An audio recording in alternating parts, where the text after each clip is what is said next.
make every shot easier for you. Any player of any level can do. It's going to help you, and you're going to love it. How did that not go in?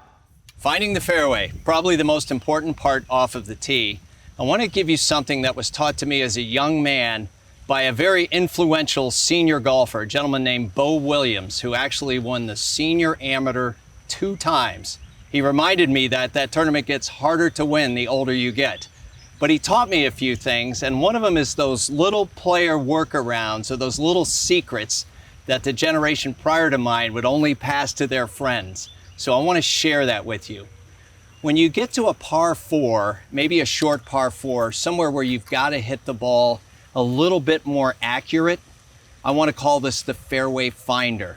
Now, there's a lot of different things you can do on a short par 4, and generally people feel more comfortable with their driver than they do taking their hybrid off the tee. Now, it doesn't take much to see that the face of the driver is a little bit bigger than the hybrid, which is helpful because even if you miss-hit it, we still got a shot to hit it in the fairway.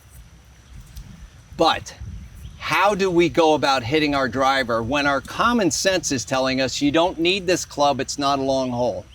How many times do you practice your 3-wood off the tee? And if we bring our hybrid out, we're going to be tempted to hit it really hard, and that doesn't help things go straighter. So if we are stuck with our driver, what do? Well, I've seen people that say, I'm going to take a slow motion swing.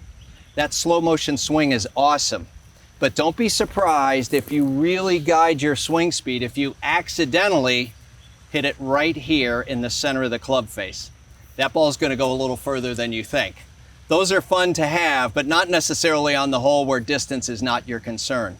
The other thing that I see players do is take an abbreviated swing. Well, your brain all of a sudden thinks to yourself, this swing is too short, so I'm going to have to swing faster. So as I go back, then all of a sudden my timing and my tempo and impact get all thrown into haywire, and that means that the face is not going to be too stable through impact. Here's what Mr. Williams taught me. Set up to your driver and grip down. And I don't mean just grip down. I mean grip down all the way to the bottom. Your thumb is going to be at the very bottom of the grip. When you get down here, you're really going to feel close to the ball. But I want to show you something that might make sense to you.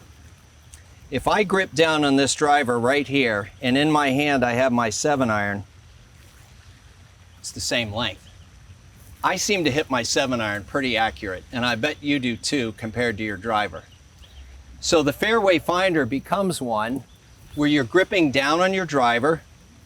You can adjust the tee height if you want, but generally the ball will come off a little bit different on the face. It might come out, I've heard the term flatter, which is a good way to describe this shot. It might come out a little bit flatter, and it's going to stay a little straighter because the swing you have is shorter in the entire length of the swing. All the science that's in there supports this.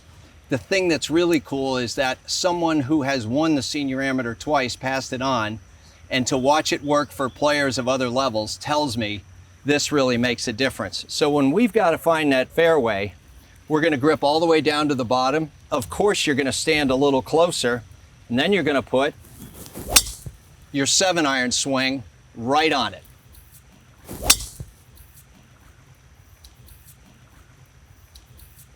Not sure why I don't use that driver on every shot. Don't be surprised if you hit that one good that you might take that same technique on some other holes, especially if you're struggling that day. Good luck, find the fairway, and get down to the bottom of things.